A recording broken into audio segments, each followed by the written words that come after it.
198 కోట్ల రుణమాఫీ చేశారు.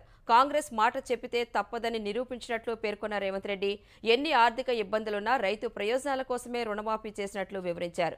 ఆగస్టు 15 లోపు 2 లక్షల వరకు రుణమాఫీ చేసి తీరుతామని పునరుద్ఘాటించారు. గత బీఆర్ఎస్ ప్రభుత్వం చేసిన అప్పులకు ఈ 6 నెలల్లో ఆర్థిక మంత్రి 43,000 కోట్లు చెల్లించారని, 12 రోజుల్లోనే రుణమాఫీ కోసం 12,000 కోట్లు సేకరించారంటూ మంత్రి భట్టి ఆర్థిక శాఖ సిబ్బందిని సీఎం అభినందించారు.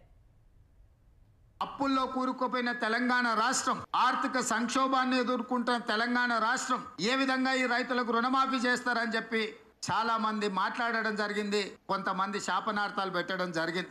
వాళ్ళు చేసిన అప్పులు వాళ్ళకి తెలుసు కాబట్టి వాళ్ళు ఒక నమ్మకంగా ఉన్నారు. ఎట్టి పరిస్థితుల్లో వీళ్ళు చెల్లించరు, ఆగస్టు నెలలో ఏదైతే మాట ఇచ్చిండో మాట తప్పుతాడు అని.